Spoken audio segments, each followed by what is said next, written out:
दोस्तों, ऐसे लगता है जैसे मोदी सरकार बिल्कुल अनपढ़ लोगों की सरकार है। उन्हें यही नहीं पता कि क्या निर्णय ले रहे हैं और इस निर्णय का क्या असर होगा।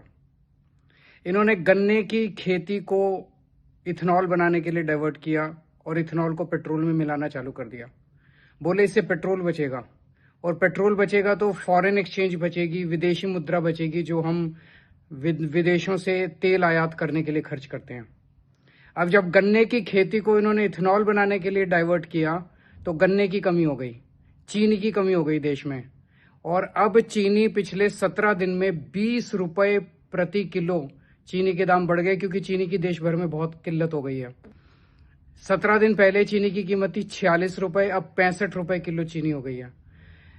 हमारा देश चीनी एक्सपोर्ट किया करता था, अब हमारा देश चीनी इंपोर्ट करने की प्लानिंग कर रहा है। तो क्या बोले कि तेल की के ऊपर जो फॉरेन एक्सचेंज जाता था उसको बचत करने के लिए इथेनॉल बनाया, और अब उस फॉरेन एक्सचेंज को हम चीनी को इंपोर्ट करने के लिए खर्च करेंगे।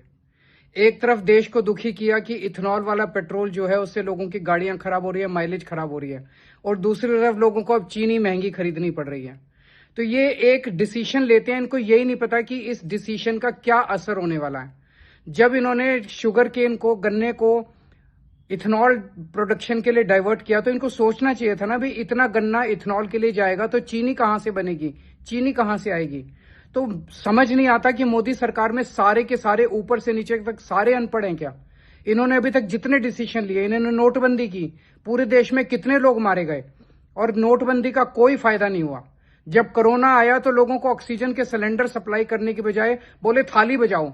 ऐसे लगता है कि पूरी की पूरी अनपढ़ लोगों की सरकार है, पर कसूर तो अपना है ना।